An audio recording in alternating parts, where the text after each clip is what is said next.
Hello students, BA part 2 वस्त्र विज्ञान के पेपर में मैं डॉक्टर गुंजन भट्ट और हम लोग वस्त्रों की परिसज्जा वाला क्वेश्चन टॉपिक कर रहे थे। और वस्त्रों की परिसज्जाओं में मैं आपको बता चुकी हूँ हम कि यांत्रिक परिसज्जाएं, है ना। यांत्रिक परिसज्जाओं में हमने सिंक्रोनाइजिंग,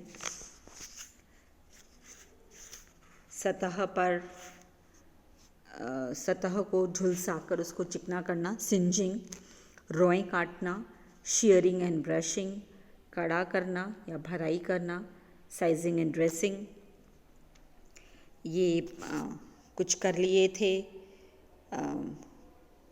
साइजिंग एंड ड्रेसिंग, ग्लॉजिंग, टेंटरिंग जैसे प्रक्रिया वह होती है जिसमें वस्त्र में इसमें सभी प्रकार के टेंटरिंग प्रक्रिया से वस्त्र को सभी स्थानों को समान चौड़ाई का बना दिया जाता है।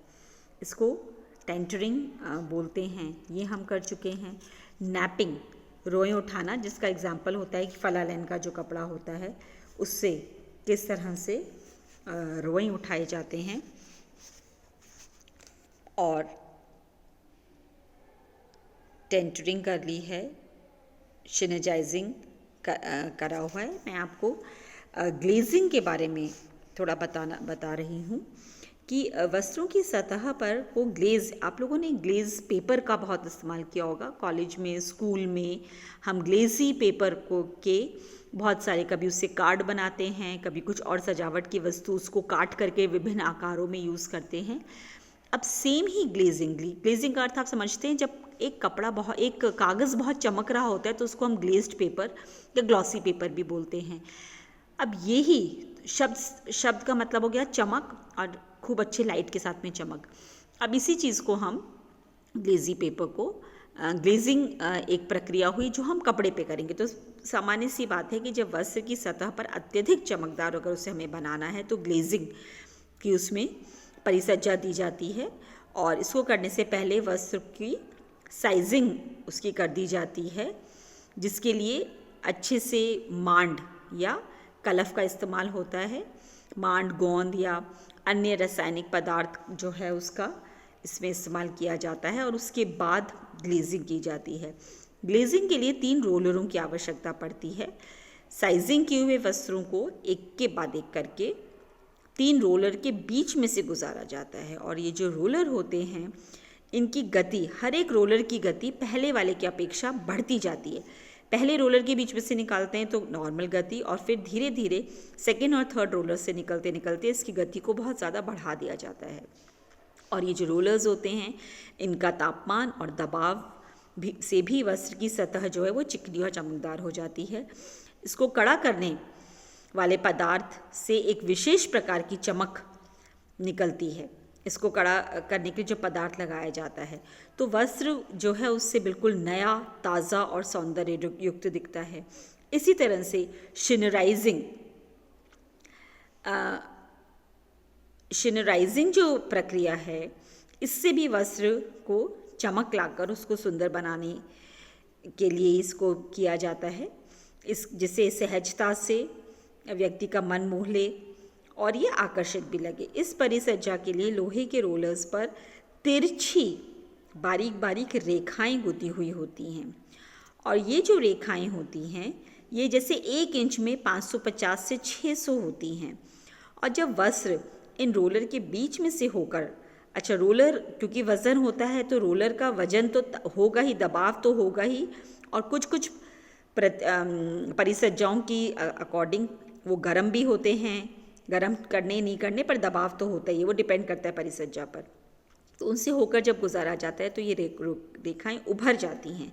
और जब इनके ऊपर प्रकाश की किरणें लगती हैं तो ऐसा लगता है कि जैसे कोई समुद्र की लहरें जैसा नज़र आता है। तो ये वो प्रतिबिंबित होती हैं उसमें से लाइट पड़ के। तो ये कोट के, चेस्टर और ये अस्तर के वस्त्र आदि में इस तरह की फिनिशिंग दी जाती है। एक और फिनिशिंग होती है सिरेइंग में क्या होता है, ये रेयॉन या टेफ्टा के वस्त्रों पर दी जाती है। उनके ऊपर सुपर ग्लॉस देने के लिए इससे वस्त्र को अत्यधिक चमक आ जाती है। और गर्म कैलेंडरिंग की सहायता से परिसज्जा दी जाती है। और इसमें वस्त्र में ना धातु के समान चमक, इतनी ज़्यादा चमक उत्पन्न हो जाती है कि वो धातु के समान फील होने लगते हैं। ये ज़्यादातर ये जो हैं ये सारी हुई हैं चमक देने के हिसाब से।